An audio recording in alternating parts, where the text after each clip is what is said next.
আমার রব বললেন, এ ফেরেশতারা, তাহলে তোমাদের মধ্যে কারা কারা দুনিয়াতে যাবে আমি তাদেরকে মানুষের খুন গুনাহবলি দিয়ে দেব। মানুষের গুনাহবলি আমি সব মানুষের খুসুসিয়ত খাসাই সব মানুষের গুনাহবলি আমি তাদের মধ্যে দিয়ে দেব। তোমাদের মধ্যে কে কে যাবে বলো।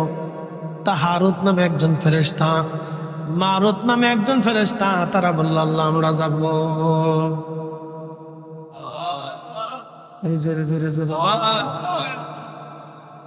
হারুত আর মারুত দুইজন রাজি হয়ে গেল। ফেরেশতারা বলে, হারুত আর মারুত ওই দুইজনেই যাবে।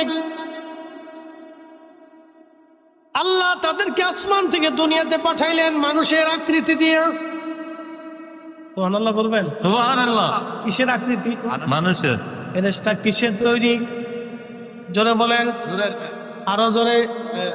তারা মায়ের পেট থেকে আসে নাই, সরাসরি আল্লাহ নূরের তৈরি ফেরেশতারে মানব আকৃতি দিয়ে দুনিয়াতে পাঠাইলেন। শুধু মানব আকৃতি দেন নাই, মানুষের গুণাবলীও আল্লাহ তাদের মধ্যে দিয়ে দিলেন। আল্লাহ পারেনি? যদি বলেন পারেনি, তো সরাসরি নূরের তৈরি ফেরেশতারে যদি মানবী আকৃতি দিই, গুণাবলী দিয়ে, কাম, ক্রোধ, লোভ, মোহ, হিংসা, কামনা, বাসনা, ক্ষুধা, যন্ত্রণা, অভাব, অভিযোগ, তামান্না, বাসনা, যা যা আছে নেগেটিভ পজিটিভ সব দিয়ে যদি আল্লাহ দুনিয়াতে সরাসরি মানবের রূপ দিয়ে, মানবের গুণাবলী দিয়ে যদি মানুষ ফেরেশতাকে নূরের তৈরি ফেরেশতারে আল্লাহ দুনিয়াতে পাঠাইতে পারে, তাহলে মায়ের পেটের মাধ্যম দিয়ে আল্লাহকে আমার রসুল নূরের নবীরে দুনিয়াতে পাঠাইতে পারে না? খালি আমাদের দেশের আজাইরা যুক্তি আর কি।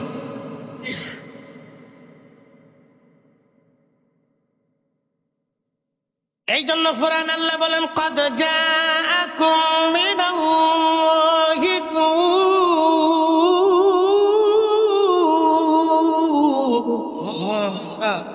আমি আল্লাহর পক্ষ থেকে তোমাদের মাঝে আমি একজন নূর পাঠাইলাম, নূরওয়ালা পাঠাইলাম, নূরওয়ালা।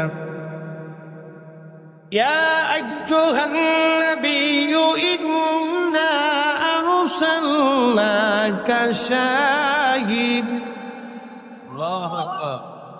শাহিদান ওয়া মুবাশশিরান ওয়া নাযীরা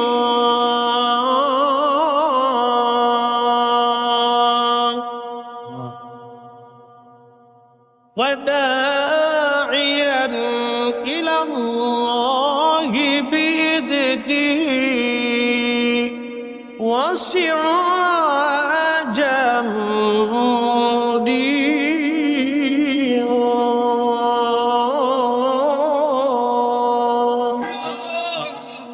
পাঁচটা জিনিস দিয়েছে। আমি আমার রাসূলকে পাঁচটা জিনিস দিয়ে পাঠাইছি। পাঠিয়েছি সুসংবাদ প্রদানকারী, শাহিদ বানাইয়া। 2 নম্বরে সুসংবাদ প্রদানকারী, শাহিদাও, শাহিদ বানাইয়া, বাশির বানাইয়া, নাজির বানাইয়া। এরপরে আমি আল্লাহ রাব্বুল আলামিন তারে পাঠাইলাম মুদাইয়ান ইলাল্লাহ, আল্লাহকে ডাকনেওয়ালা, আল্লাহর দিকে আহ্বান করে বানাইয়া। এরপরে আমি আল্লাহ তারে পাঠাইলাম সিরাজাম মুনীরা, উজ্জ্বল প্রদীপওয়ালা, নূরওয়ালা বানাইয়া। একবার জোরে বলা যাবে কি মারহাবা? আল্লাহর নবী, নূরের নবী, আপনি নবী আমার জীবনের জীবন। আল্লাহর নবী, নূরের নবী, আপনি আমার জীবনের জীবন।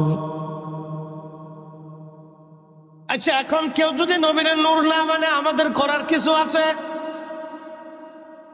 জোর করে পিরিত হয় না, জোর করে পিরিতি মুরিদি, পিরিতি মুরিদি, পিরিতি মুরিদি জোর করে হয় না। আমাদের দেশে সনাতন ধর্মে যারা বিশ্বাসী, যাদেরকে আমরা হিন্দু বলে চিনি, তারা 33 কোটি দেবতায় বিশ্বাসী। তাদের বিশ্বাস 33 কোটি দেবতায় তারা বিশ্বাসী। মাছের দেবতা, গাছের দেবতা, সূর্যের দেবতা, পানির দেবতা, আধারের দেবতা, আলোর দেবতা, বিদ্যার দেবতা, আসমানের দেবতা, জমিনের দেবতা, পানির দেবতা, এই সব কিছুর দেবতা আছে। সূর্যের দেবতা, চাঁদের দেবতা, নক্ষত্রের দেবতা, আবহাওয়ার দেবতা, বৃষ্টির দেবতা, তাদের বিশ্বাস। এরকম গন্তে গন্তে গন্তে গন্তে গন্তে গন্তে দেবতা হয়েছে 33 কোটি। কত কোটি? 33 কোটি। এটা তাদের বিশ্বাস, তারা তাদের বিশ্বাস নিতে পারে। আমি তো জোর করে তারা এক আল্লাহ বিশ্বাসী বানাইতে পারতেছি। কথা ঠিক কিনা? আমরা কয় রবে বিশ্বাসী? কয় মালিকে? কয় মালিকে? এক রবে, এক মালিকে বিশ্বাসী। তিনি কে? আল্লাহ। কে?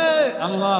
এই এক আল্লাহতে বিশ্বাসী হওয়ার জন্য বেলালের পিঠের চামড়া চলে গেল, তারপরেও সে বিশ্বাস ছাড়ে নাই। সুমাইয়ার গুপ্তাঙ্গে আবু জেহেল বর্ষা দিয়ে খুচি খুচি খুচি খুচি নির্মম ভাবে তাকে শহীদ করেছিল। নির্মম ভাবে আবু জেহেল তাকে শহীদ করে দিয়েছিল শুধু এক আল্লাহ বিশ্বাসী হওয়ার কারণে। আমার রসুলে বিশ্বাসী হওয়ার কারণে সুমাইয়া এইভাবে জীবন দিল। হযরত ইয়াসির রাদিয়াল্লাহু আনহু 2 পায়ের মধ্যে রশি বেঁধে 2টা উটের গলার রশির মধ্যে 2টা উটের গলার মধ্যে বেঁধে দিল। 2 উট 2 দিকে ছেড়ে দিল। উঠে দৌড়ায় হযরত ইয়াসির রাদিয়াল্লাহু আনহুর মাঝখান থেকে ফিরে একটা মানব 2টা দেহে খণ্ডে রূপান্তরিত হয়ে গিয়েছিল। তারপরও সে কালেমা ছেড়ে দেয় নাই। এক আল্লাহ বিশ্বাসী হওয়ার কারণে হযরত ইয়াসিরের জীবন চলে গেল, তারপরও তিনি বেঈমান হয়ে কবরে যায় নাই। একবার জোরে বলা যাবে আল্লাহু আকবার। আর আমরা একটু সুদের টাকা ঘুষের টাকা বলে আগ্রহ দেখি, পাবলিকেরটা খাওয়ার জন্য তো আরো দামদার শেষ নেই।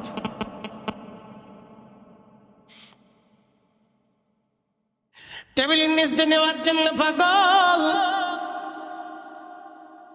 আমাদের দেশের যুবকগুলি বৈষম্য বিরোধী আন্দোলনে মরে গেল।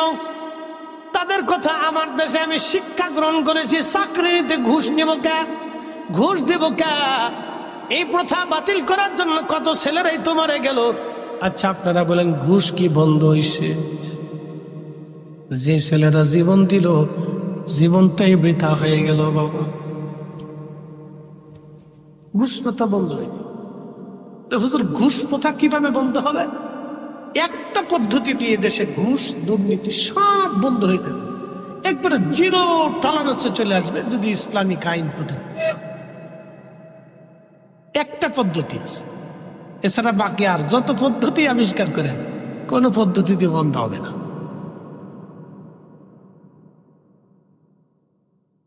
প্রিয় উপস্থিতি, খুব মনোযোগ দিয়ে শুনিয়া যান। না কষ্ট হচ্ছে আপনাদের? একসাথে বলেন তো আল্লাহু আকবার। তো মনোযোগ দিয়ে কথাগুলি শুনবেন। তো ফেরেশতা হারুত আর মারুত 2 জনকে আল্লাহ দুনিয়াতে পাঠাইছে।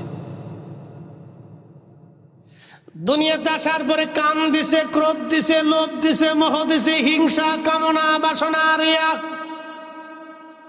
দুনিয়াতে আসার পরে পৃথিবীতে একটা মহিলা ছিল, তার নাম জোহরা। নাম কি? জোহরা নামক একজন সুন্দরী পরমা রূপসী একজন নারী ছিল। জোহরারে দেখা হারুত আর মারুত পাগল হয়ে গেছে। এই জোহরারে কেমনে বাগানো যায়? ওরা যে ফেরেশতা ভুলে গেছে, আল্লাহর সাথে চ্যালেঞ্জ ছিল সেটাও ভুলে গেছে। আল্লাহ কাম ক্রোধ দিয়ে দুনিয়াতে পাঠাইছে। আল্লাহর সাথে বান্দার কেন প্রেম হয় আজকে বুঝে যাবেন। সুন্দরী জোহরার প্রেমে হারুত আর মারুত পাগল হয়ে গেল। জোহরারে প্রস্তাব দিল, জোহরারে তুমি আসো আমাদের সাথে, আমাদের মনের বাসনা তুমি পুরা করে দাও। জোহরা ডাক দেয় বলো, হারুত আর মারুত তোমাদের বাসনা পুরা করতে পারি, কিন্তু সর্বপ্রথম আল্লাহকে অস্বীকার করা লাগবে। বলো আল্লাহ বলে কিছু নাই, মানতে হবে। জোহরা ছিল কাফের। কি ছিল? হারুত মারুত জোহরারে দেখে পাগল হয়ে গেছে। ভাই এত সুন্দর। তো জোহরা বলতেছে, হারুত মারুত আমার সাথে তো তোমরা কাম খায় মনের বাসনা পুরা করতে চাও, প্রথম শর্ত হলো তোমরা আল্লাহ অস্বীকার করতে হবে। নাউযুবিল্লাহ। তা হারুত মারুত তো ফেরেশতা ছিল, কি ছিল? আল্লাহরে চিনে না? জি। চিনে। সূরা বাকারার ঘটনা, আল্লাহর কালামের, কোরআন শরীফের কথা বানাইয়ে বলতেছি এটা। হারুত আর মারুত ডাক দিয়ে বলতেছে, হারুত আর মারুত ডাক দিয়ে বলতেছে, হ্যাঁ জোহরা, তোমাকে আল্লাহকে অস্বীকার আমরা করতে পারবো না। এবার হারুত আর মারুত রে জোহরা ডাক দিয়ে বলতেছে, তাহলে এক কাজ করো, যদি আল্লাহ অস্বীকার না করো তাহলে মদ খাইতে হবে, এবং একটা ছোট্ট বালক আছে, ছেলে আছে, ওই ছেলেটাকে হত্যা করে ফেলতে হবে। হারুত আর মারুত বলল, হ্যাঁ আমরা তাতে রাজি আছি। এক বেডি হওয়ার লাগে একটা জীবন হত্যা করতেছে আর মদ খাইতেছে, এক বেডির লেগে, এক বেডির লেগে পাগল হয়ে গেছে হারুত আর মারুত। এই হারুত আর মারুত দুইজনে ছোট্ট বালকটাকে হত্যা করলো, মদ পান করলো। হারুত আর মারুত দুইজন মদ পান করলো, ছোট্ট বাচ্চাটাকে হত্যা করলো। আল্লাহ ডাক দিয়ে বললেন, বাচ্চাটাকে হত্যা করার পরে ওই জোহরার সাথে তারা জেনা করলো। আসতে হলো না? নাউযুবিল্লাহ। কি বলেন? ফেরেশতা কিসের তৈরি? যেটা বলে আরো জোরে, মদ কেমনে খায়? মানুষের গুণাবলী আল্লাহ দিয়ে দিচ্ছে।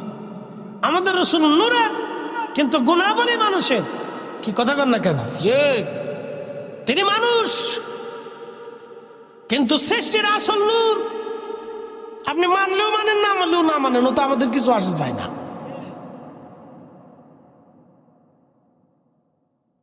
প্রিয় ভাই আমার, খুব মনোযোগ দিয়ে শুনে যাবেন। হারুত আর মারুত নূরের তৈরি। ফেরেশতা মদ পান করলো, কারণ মানবীয় গুণাবলী আল্লাহ দিলেন। মানুষ হত্যা করলো, মানবীয় গুণাবলী আল্লাহ দিলেন। জোহরার সাথে জেনা করলো, মানবীয় গুণাবলী আল্লাহ দিলেন। আল্লাহ তখন ডাক দিলেন, হারুত আর মারুত, ও হারুত আর মারুত, আমি আল্লাহ পাঠাইলাম দুনিয়াতে পরীক্ষা করার জন্য, কিন্তু তোমরা তো পরীক্ষায় ফেল করলো। তোমরা ফেরেশতা হওয়া সত্ত্বেও আমার আসমান জমিন ঘুরে ঘুরে তোমরা দেখেছো, আমি আল্লাহ রাজত্ব দেখেছো, আমি আল্লাহ সব তোমরা জানো, সব দেখেছো। দেখার পরেও তোমরা দুনিয়াতে যেয়ে ভুলে গেলা। আর আমার মানব জাতির আমি কিছুই দেখাই নাই, শুধু তারা দুনিয়া দেখে, আমি আল্লাহর কথা শুনে বিশ্বাস করে তারা সেজদার মধ্যে যায়। সুন্দরী নারী পাওয়ার পরেও তারা জানা করে না। খাবার হাম্মাদের কার্টুন দূরে দূরে রাস্তার উপর দিয়ে থাকার পরেও তারা খায় না। ও ফেরেশতারা রে, এবার তো বুঝলে কেন আমার বান্দারা শ্রেষ্ঠ এবং কেন তাদের ইবাদত আমি আল্লাহ পছন্দ করি। একবার জোরে বলা যাবে কি মারহাবা। আল্লাহ বানাইলেন এত জাতি, হইল না তার প্রেম প্রীতি। ঠিক কিনা? আল্লাহ বানাইলেন কত জাতি, হইল না তার প্রেম প্রীতি। অবশেষে মানুষ বানায়, অবশেষে মানুষ বানায় প্রেমের কারণে। প্রেমের ডোরি বান্দরে মদিনার সঙ্গে। প্রেম হবে কার সাথে? জোরে বলেন, আরো জোরে। আল্লাহর সাথে প্রেম হবে। আল্লাহ ডাক ডেকে হারুত আর মারুত রে, ও হারুত আর মারুত, আমি আল্লাহ মানব জাতি বানাইয়া কাম দিলাম, ক্রোধ দিলাম, লোভ দিলাম, মোহ দিলাম, হিংসা, কামনা, বাসনা সব দেওয়ার পর আমার বান্দারা আমি আল্লাহর ভয়ে হুকুমে মাথা নত করে থাকে। তারা আমি আল্লাহ দেখে নাই, আমি আল্লাহর আসমান জমিন জগৎ কবর হাসর জান্নাত জাহান্নাম তারা কিছুই দেখে নাই। কিন্তু তোমরা ফেরেশতারা সব দেখার পরেও, তোমরা সব দেখার পরেও আমি আল্লাহর কুদরত, আসমান জমিন ভূমণ্ডল নবমণ্ডল সব কিছু দেখার পরেও হারুত আর মারুত দুনিয়ার ভিতরে যাইয়া মদ পান করলা, মানুষ হত্যা করলা, জোহরার সাথে তোমরা জেনা করলা। হারুত আর মারুত রে, তোমাদের জন্য আসমানের দরজা বন্ধ করে দিলাম, আর কোনদিন তোমরা আসমানে ঢুকতে পারবে না। কারণ তোমরা মদ পান করছো, হারাম খাইছো। আমি আল্লাহ পবিত্র, আমি পবিত্রটাকে ভালোবাসি, আমি আল্লাহর জায়গা পাক, অতএব পাককে আমি পছন্দ করি। তোমরা যেহেতু না পাক হয়ে গেছো, অতএব আর আমি আল্লাহর আসমানে ঢুকতে পারবা না, তোমরা দুনিয়াতেই থাকো। কিয়ামত পর্যন্ত তারা শাস্তি ভোগ করতে থাকবে।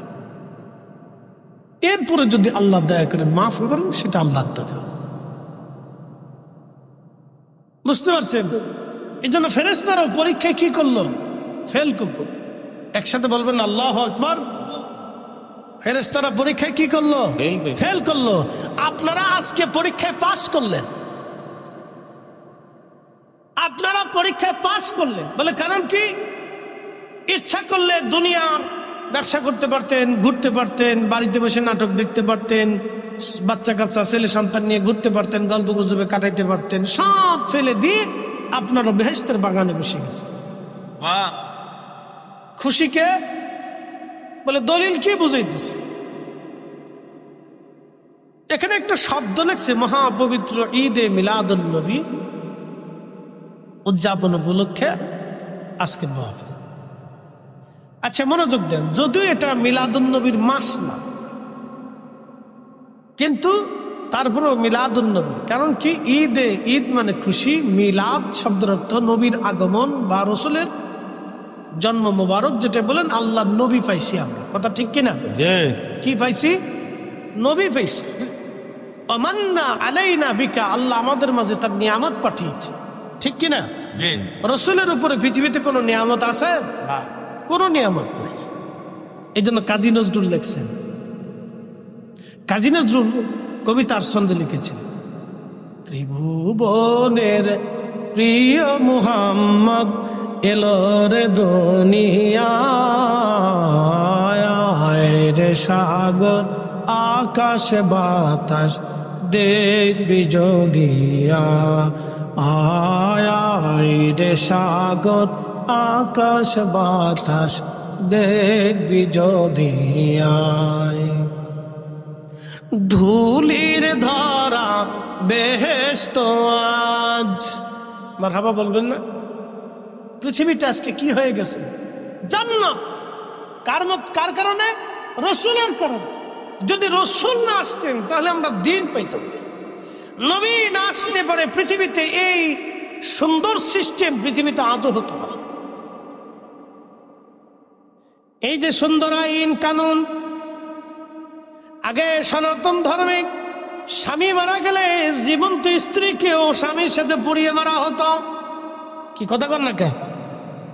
আগে দেখা যায় তো ওই যে কি বলে, বড় বড় ধনী যারা, তারা বড় বড় প্রতিমার সামনে তারা যাইতো, মন্দিরে তারা যাইতো। গরিব যারা ছিল তারা মন্দিরে ঢুকতে পারত না। কিন্তু মুসলমানরা আসার পরে দেখলো ধনী আর দরিদ্রের কোনো বৈষম্য নাই। যেই কাতারে ধনী দাঁড়াবে সেই কাতারে গরিবও দাঁড়াবে, যেই কাতারে রাজা দাঁড়াবে সেই কাতারে প্রজাও দাঁড়াবে। এটার নাম মসজিদ, এটাই আল্লাহর ঘর, এটাই আল্লাহর আইন। কেউ খাবে কেউ খাবে না, কেউ ঘুমাবে কেউ ঘুমাবে না, তা হবে না, তা হবে না। ঠিক কিনা? এটার নাম মুসলমানিত্ব। মসজিদ থেকে বুঝে যাবে কোনো বৈষম্য নাই, যে আসবে আগে তার যাবে।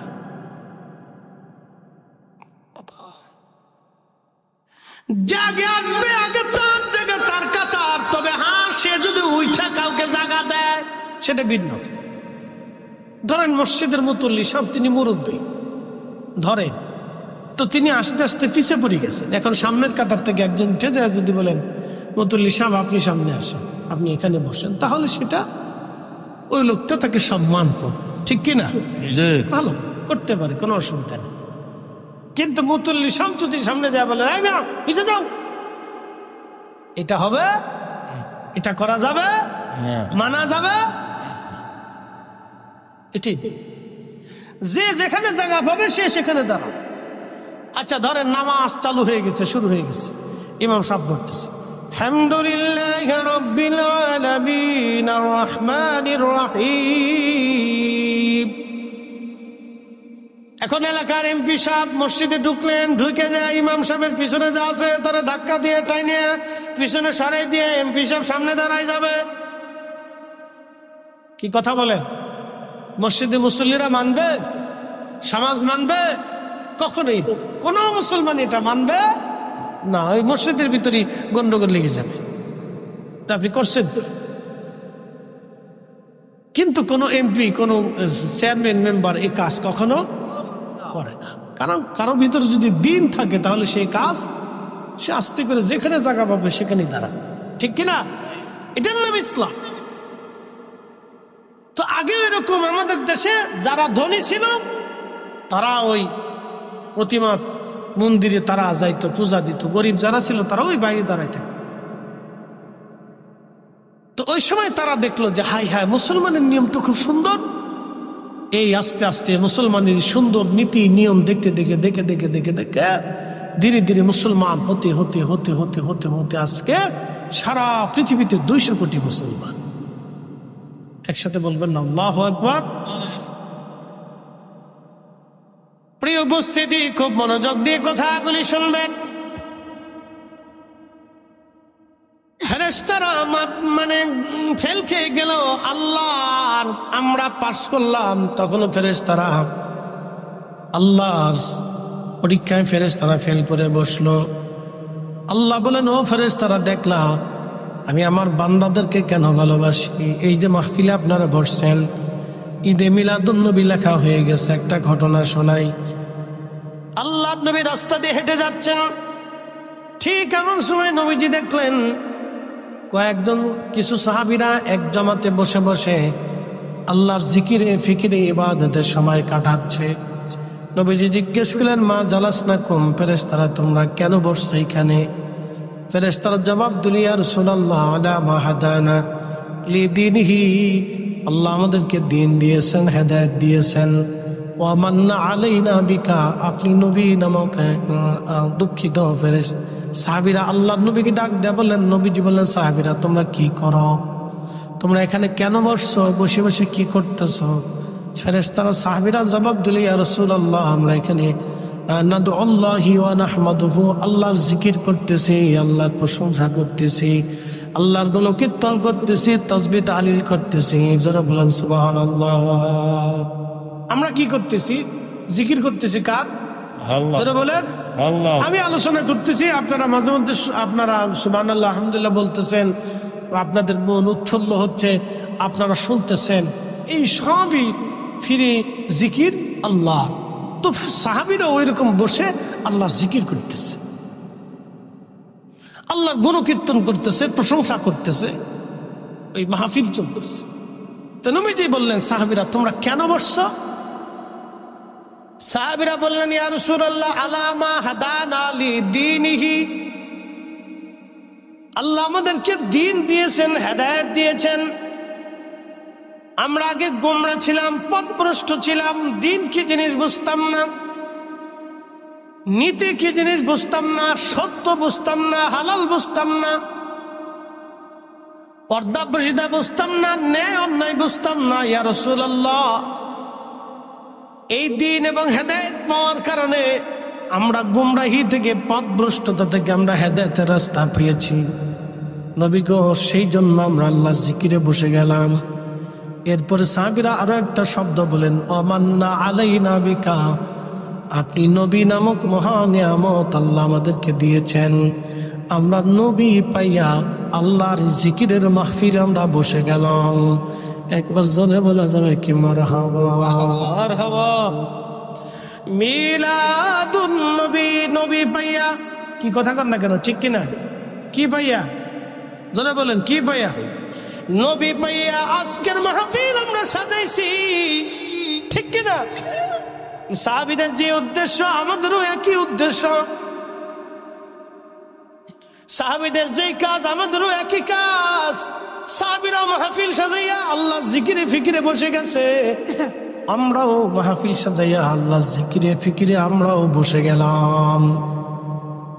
আল্লাহ নবী ডাক দিয়ে বললেন, সাহাবীরা রে, তোমরা কি শুধু এই কারণে বসছো নাকি অন্য কোনো উদ্দেশ্য আছে বলো?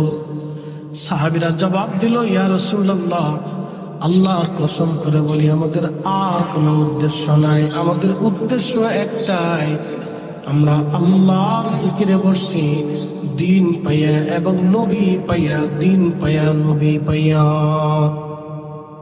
আমার দিকে তাকান, দুটি প্রশ্ন এবং জবাব দিবেন। নবী না আসলে দিন পাইতাম, নবী না আসলে ঈমান পাইতাম না, তাহলে ঈমান এবং দিন নবীকে কেন্দ্র করে। বুঝেন নাই বুঝি? আবার বলতেছি, নবী না আসলে দিন পাইতাম, নবী না আসলে ঈমান পাইতাম, তাহলে ঈমান এবং দিন দুইটা নবীকে কেন্দ্র করে। কথা ঠিক কিনা? এই জন্য রসুল আছে, দিন আছে, নবী আছে, ঈমান আছে। নবী নাই, দিন নাই, নবী নাই, ঈমান নাই। কথা ঠিক কিনা? কথায় কোনো ভেজাল আছে? একবারে ক্লিয়ার কথা। নবী আছে, দিন আছে, নবী নাই, দিন নাই, নবী আছে, ঈমান আছে, নবী নাই, ঈমান নাই। এই জন্য আমরা সুন্নিরাই হক পথে আছি। একসাথে বলবেন আলহামদুলিল্লাহ। আমরা সুন্নিরা কোন পথে? কথা কর না কেন? কোন পথে? হক পথে আছে। বাংলাদেশে হাজার হাজার তাফসীরুল কোরআন মাহফিল হয়। ডোন্ট মাইন্ড, আমি কারো সমালোচনা করতেছি না, বোঝার জন্য বলতেছি। হাজার হাজার হয়। কয়টা মাহফিলে রসুলের শান মানে আলোচনা হয় আমাকে বলে দেন, বলেন। এখন উচিত কথা বললে তো মাই বেজার হয়ে যাবে, বলবো না। বলেন, হাজার হাজার তাফসীরুল কোরআন মাহফিল হয়, রসুলের শানের আলোচনা কয়টা মাহফিলে আমাকে দেখান। কোরআনে কি রসুলের শানের আয়াত নাই? আছে। এত তাফসীর হয়, এই আয়াতের তাফসীর হয় না, কারণটা কি? হ্যাঁ,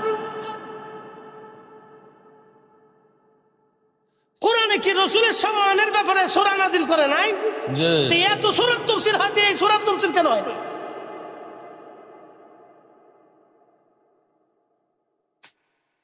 এগুলো তার মানে বোঝা গেল কিছু বৈষম্য আছে, এগুলোর ভিতরেও কিছু বৈষম্য আছে। এই জন্য বলছি, উচিত কথা বললাম, বুঝে নিবেন।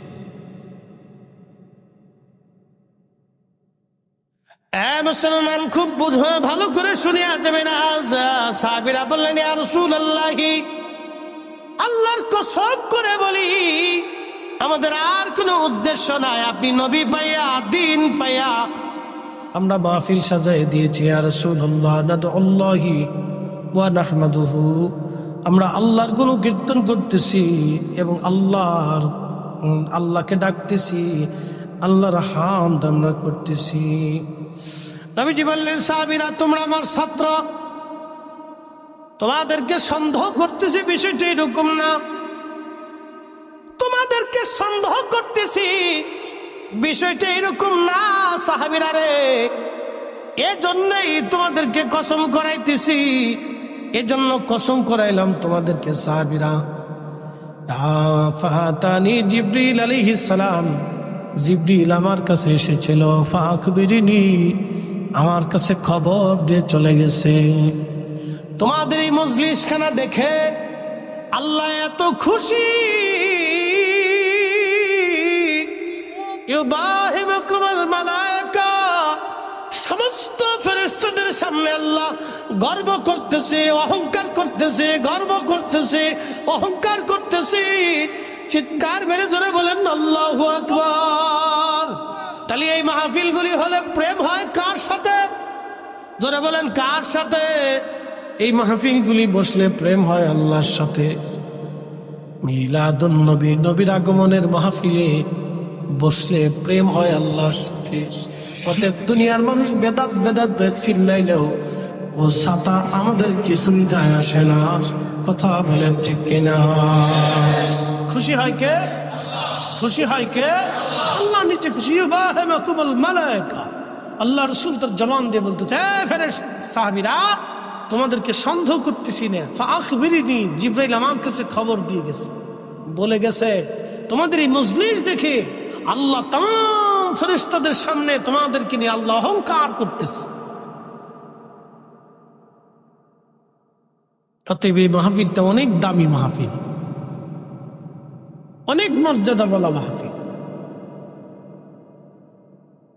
এখন দুনিয়ার মানুষ বেজার হলে আমাদের বাবা কিছু করার থাকে না। আমরা দুনিয়ার মানুষের ভালো মন্দ খুশি বেজার দিয়ে মাহফিল সাজাবো। আমরা আল্লাহকে খুশি করার জন্য মাহফিল সাজাবো। কথা বলেন ঠিক কিনা? আমরা আল্লাহকে খুশি করার জন্য মিলাদুন নবীর মাহফিল সাজাবো। কথা বলেন ঠিক কিনা? কে খুশি হলো বেজার হলো বেদাত ফতোয়া দিলে ওগুলি আমাদের দেখার সময় নেই, ওগুলি দেখা যাবে না। আপনার কাজ আপনাকে তো চালাইতে। তো আল্লাহর সাথে বান্দার কেন প্রেম হয় মুখতাসার আপনাদেরকে বুঝাইলাম। কেন বান্দার সাথে আল্লাহর প্রেম হয়। এবার রমজানে চলে যায়। রমজানে ইফতারির সময় রয়েছে, ওই ইফতারির সময় বান্দা যখন হাত ঘুরায় তখন ফেরেশতাদের সামনে আল্লাহ ডাক দেয়, ফেরেশতারা, এই ফেরেশতারা, তোমরা না বলছিলে এই মানব জাতি সৃষ্টি করেন না এরা ফাসাদ করবে, মারামারি করবে, কাটাকাটি করবে, অন্যায় করবে, অশ্লীল কাজ করবে, রক্তপাত করবে, ওয়াসফিকুদ্দিমা, তারা রক্তপাত করবে। ও নাহনু নুসাব, নেগেটিভ পজিটিভ দিছি, ক্ষুধা দিছি, তৃষ্ণা দিছি, ক্ষুধা দিয়েছি, তৃষ্ণা দিয়েছি। আমার বান্দা সারাদিন না খেয়েছে, সারাদিন তৃষ্ণায় তার কলিজা শুকাই গেছে, পানি আছে, খাবার আছে, বান্দা হাত লড়ায় কিন্তু খায় না। আমি আল্লাহর সীমা না আসা পর্যন্ত, হুকুম না আসা পর্যন্ত বান্দা খাবে না। আমি হুকুম দিয়েছি মাগরিবের আজান হবে, তারপরে বান্দা ইফতার করবে। ফেরেশতারা, তোমরাই বলে খালি ইবাদত করো, তোমরাই বলে আমি আল্লাহর জিকির করো, তোমরাই বলে আমার হামদ করো। দেখো আমার ফেরেশতারা খাবার সামনে ইফতার নিয়ে বসে রয়েছে, আমার কত বান্দা ইফতার নিয়ে বসে আছে। ফেরেশতারা, ফেরেশতারা, আল্লাহ পাক অহংকার করতে থাকে। একসাথে বলা যাবে আল্লাহু আকবার। তখনই বান্দার সাথে কার প্রেম হয়? আল্লাহ। বান্দার সাথে কার প্রেম হয়? আল্লাহ ডাক দেখে, ফেরেশতারা যা, আমি আমার বান্দার জীবনের সব গুনাহকে মিটিয়ে দিলাম, মাফ করে দিলাম। সুবহানাল্লাহ। প্রেম হয় কার সাথে? প্রেম হয় কার সাথে? আল্লাহর সাথে প্রেম। এই জন্য দুনিয়ার মুখ থেকে আপনাকে বের হয়ে এসে যখনই সেজদার মধ্যে পড়ে যাবেন তখনই রাত খুশি হয়ে যাবে, বান্দার সাথে আল্লাহর প্রেম হয়ে যাবে। ও আজ আমি একবারে শেষ করে দিব, শেষ পর্যায়ে চলে আসতেছি। আর একটা ঘটনা শোনাবো, একটা কাসাস শোনেন তাদেরকে। আল্লাহ রসুলের জীবনের ঘটনায় প্রিয় নবীজি ওই এক মেলাতে গেছে।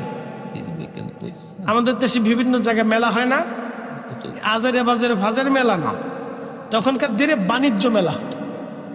পৃথিবীর বিভিন্ন দেশ থেকে বিভিন্ন ধরনের লোকজন এসে বিভিন্ন মাল সামানা পণ্য সামগ্রী নিয়ে মদিনাতে এসে বাৎসরিকভাবে 1 মাস 2 মাসের জন্য তারা এই পণ্য সামগ্রী বিক্রি করত। তো বিরাট বড় মেলা বসছে, বাণিজ্য মেলা। তো মহিলারা, বাচ্চা কাচ্চারা, বিভিন্ন ধরনের লোকজন বিভিন্ন দেশের পণ্য সামগ্রী কেনার জন্য গেছে।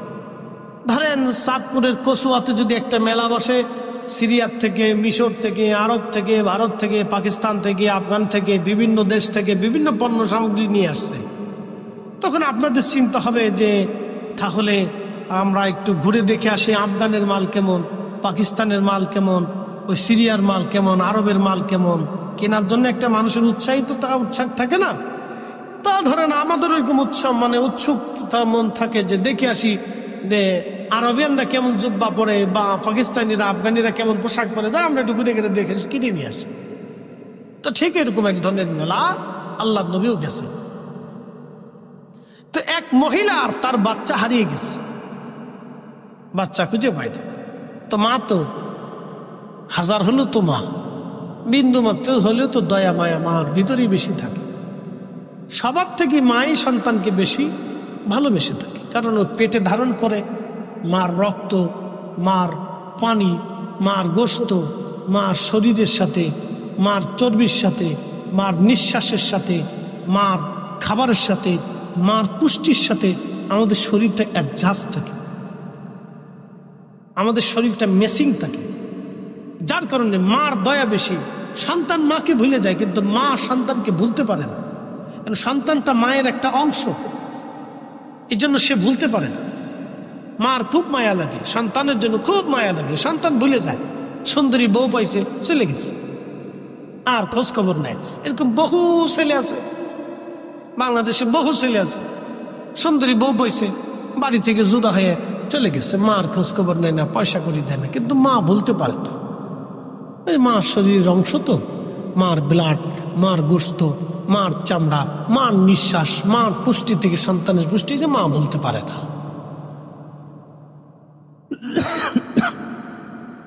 এই জন্য এই সমস্ত সন্তানরা কিয়ামতের ময়দানে আল্লাহর দরবারে অনেক বড় আসামি। মদিনার একজন ইমাম আছে শেখ আব্দুর রহমান হুযাইফি দামাত বারাকাতুহুল আলিয়া, আল্লাহ তার হায়াতের মধ্যে আরো ফুরন্ত বরকত দিয়ে 40 বছর ধরে মদিনাতে তিনি ইমামতি করতেছেন। একসাথে বলা যাবে না মারহাবা। তিনি 40 বছরের আমার রসুলের মসজিদের ইমাম, অনেক সম্মানিত ব্যক্তি। তো 40 বছর ধরে তিনি মদিনাতে ইমামতি করতেছেন। কিয়ামতের ময়দানে যদি আল্লাহ জিজ্ঞেস করে, হে আব্দুর রহমান হুযাইফি, 40 বছর ধরে আমার রসুলের মসজিদে তুমি ইমাম ছিলে, যাও তুমি তোমার মার সাথে নাফরমানি করছো, উপায় আছে? একসাথে বলেন, উপায় আছে? না, কোন উপায়, কোন উপায় নাই। তো ওনাদের যদি এই উপায় হয়, তাহলে আমাদের কি হবে? একই কথা। তো সন্তান হারিয়ে গেছে, মা সন্তান খুঁজে পায় না, পায় না, পায় না, পায় না, পায় না। বহু সময় পরে সন্তানটাকে পাইলো, পাওয়ার পরে মা সন্তানটাকে জড়িয়ে ধরে ধরে কাঁদতেছে। আল্লাহ নবী ডাক দিয়ে বললেন, সাহাবীরা রে, এই মহিলা কি জন্য কান্না করে বলবানি? সাহাবীরা জবাব দিলেন, ইয়া রাসূলুল্লাহ, এই মহিলা বাচ্চা হারিয়ে গিয়েছিল, বাচ্চাটা খুঁজে পেয়েছে। খুশি রাতিসজ্জে বাচ্চা কোলে নিয়ে মহিলা সন্তানের জন্য কান্নাকাটি করতেছে। নবী বললেন, এর কি দুঃখের কান্না না সুখের কান্না? বলে, হুজুর, এটা সুখের কান্না, এটা দুঃখের কোনো কান্না না। আল্লাহ নবী ডাক দিয়ে বলেন, সাহাবীরা রে, সন্তান ফিরে আসার কারণে একটা মা এইভাবে যদি খুশি রাতিসজ্জে কান্না করে, সাহাবীরা রে, আল্লাহ দয়া মায়া ভালোবাসাটাকে 100 ভাগে আল্লাহ ভাগ করেছেন। 1 ভাগ দয়া আল্লাহ নিজের কাছে, তাম সৃষ্টির মধ্যে 1 ভাগ দয়া আল্লাহ বন্টন করে দিয়েছেন, আর 99 ভাগ দয়া আল্লাহ তার নিজের কাছে রেখেছেন। একবার জোরে বলা যাবে আল্লাহু আকবার। তুমি রহমান, তুমি মেহেরবান, তুমি রহমান, তুমি মেহেরবান। অন্ধ গাহে না শুধু তোমার গুণগান, অন্ধ গাহে না শুধু তোমার গুণগান, বুঝে বুঝে না তবু শান। তুমি রহমান, তুমি মেহেরবান।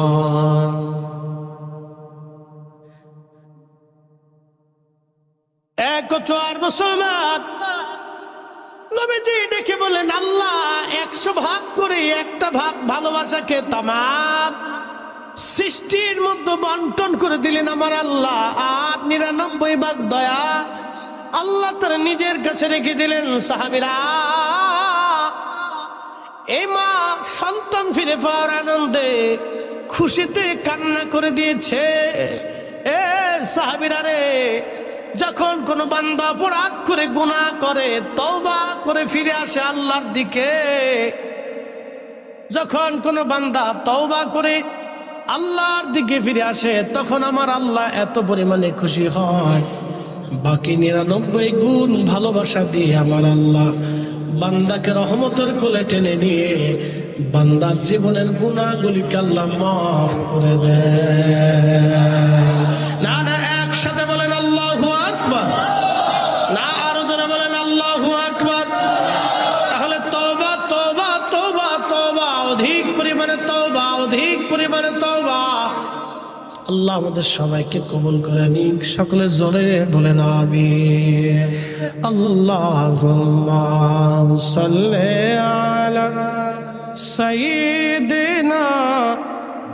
কালেকশন আছে, কালেকশন আছে, দেন না, ওটা দিলে দেন। না না না না কালেকশন কালেকশন মাওলানা। একটু জিকির করেন লা ইলাহা, জোরে লা ইলাহা হাসবি রাব্বি জাল্লাল্লাহ মা ফি কলবি গায়রু। আহা নূর মুহাম্মদ, বলি নূর মুহাম্মদ, পড়ি লা ইলাহা ইল্লাল্লাহ।